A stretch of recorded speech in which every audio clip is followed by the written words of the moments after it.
আজকে স্পেশাল মুরগির মাংস দিয়ে ডিম রান্না করে দেখাবো। এই রেসিপিটা আশা করি সবার ভালো লাগবে। চলেন আপনাদের সাথে শেয়ার করি। আসসালামু আলাইকুম, হ্যালো এভরিওয়ান। আমি মেহেরপুর জেলা থেকে রাদিয়া রাম্মু। আপনারা কে কোথায় থেকে ভিডিওটি দেখছেন অবশ্যই কমেন্ট করতে ভুলবেন না। তো দেখতেই পাচ্ছেন আমি চিকেনের কুচিগুলো কত সুন্দর করে ছোট ছোট করে কেটে নিয়েছি আর পরিষ্কার করে নিয়েছি। তো এখানে আমি রসুন, আদা, জয়ত্রী, দারচিনি, এলাচ, পেঁয়াজ কুচি সব উপকরণগুলো একসাথে পেস্ট করে নিয়েছি। তো যেহেতু এটা আমি সন্ধ্যার দিকে এই রেসিপিটা তৈরি করছি, হাতে সময় কম থাকাতে আমি ওগুলো একসাথে পেস্ট করে নিয়েছিলাম। তো একটা কড়াইতে আমি একটু পরিমাণ মতো তেল দিয়ে নিয়েছি।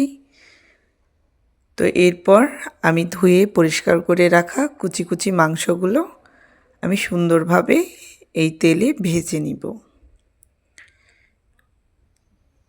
মাংসগুলো আমি খুবই ছোট ছোট কুচি করে কেটে নিয়েছি।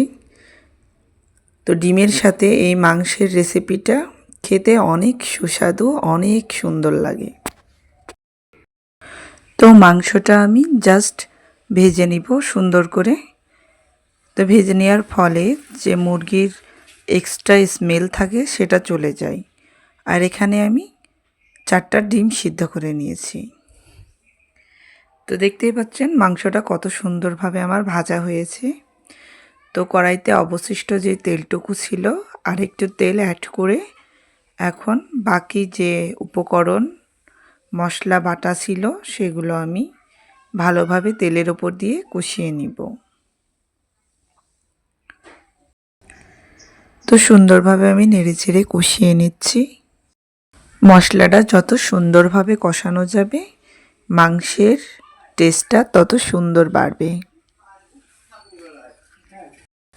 তো যাই হোক, আমি কিছুক্ষণ মাংসটা নেড়েচেড়ে কষিয়ে নেওয়ার পরে তারপরে এখানে আমি বাকি উপকরণগুলো অ্যাড করে দিব।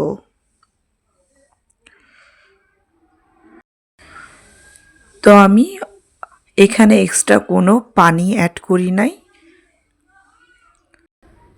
তো আমার 2-3 মিনিট মতো কষানো হয়ে গেছে। এখন এই পর্যায়ে আমি এখানে 1 চামচ শুকনা মরিচ গুঁড়ো, 1 চামচ হলুদ গুঁড়ো, স্বাদ মতো লবণ দিয়ে দিব। তারপরে এই মশলাটাকে সুন্দরভাবে কষিয়ে নিব। তো মশলাটা কষানো হয়ে গেলে আমি ভেজে রাখা মাংসটা এখানে অ্যাড করে দিব। অবশ্যই চ্যানেলটা সাবস্ক্রাইব করে পাশে থাকবেন। পাশে থাকা বেল আইকন প্রেস করে অল নোটিফিকেশন অন করে দিবেন। সবার আগে ভিডিওগুলো যেন আপনারা পান। আর ভিডিওগুলো কেমন হয়েছে অবশ্যই আপনারা জানাবেন। যাই হোক, আমার ভেজে রাখা মাংসটা আমি এখন অ্যাড করে দিচ্ছি। তো আমি নেড়েচেড়ে এটা কিছুক্ষণের জন্য আবারও কষিয়ে নিব। তো আমার অলরেডি মশলাটা কষাতে কষাতে অনেক সুন্দর তেল ছেড়ে দিয়েছি। তো এখন মাংসটা ভালোভাবে কষিয়ে নিচ্ছি। তো আমি অল্প অল্প করে 2 বারের মতো হালকা পানি দিয়ে মাংসটাকে কষিয়ে নিব। আর পানি দেওয়ার একটাই কারণ হচ্ছে তলে যাতে মশলাটা লেগে না যায়। আর এখানে আরও একটা উপকরণ দেবো। এখানে 6-7টার মতো লবঙ্গ অ্যাড করে দিলাম। তো লবঙ্গ দিলে কি মাংসের স্মেলটা অনেক সুন্দর আসে। তো যাই হোক, আমি এখানে মাংসটা সিদ্ধর জন্য হাফ বাটি পরিমাণ পানি অ্যাড করে দিচ্ছি। তো মাংসটা আমি 2-3 মিনিটের মতো সিদ্ধ করে নেব। আর এদিকে অন্য চুলায় আমি আরেকটা কড়াই নিয়ে নিয়েছি।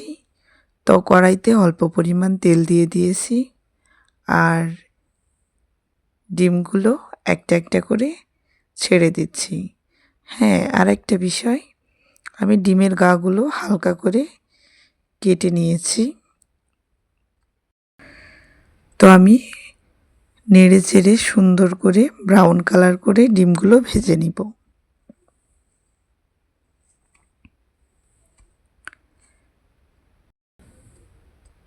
তো দেখতেই পাচ্ছেন ডিমগুলো কত সুন্দর ভাজা হয়েছে। তো এখন ফুটে ওঠা এই মাংসের সাথে আমি ডিমগুলো অ্যাড করে দিলাম। তারপরে আমি সুন্দরভাবে নেড়েচেড়ে ঝোলের সাথে মিশিয়ে দিচ্ছি।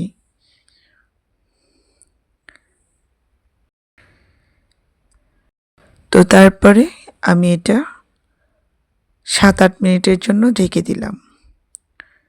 তো 7-8 মিনিট পরে আমার রান্নাটা রেডি। তো দেখতেই পাচ্ছেন ফাইনাল লুক কত সুন্দর আসছে। একবার হলো আপনারা এই রেসিপিটা ট্রাই করবেন। আল্লাহ হাফেজ।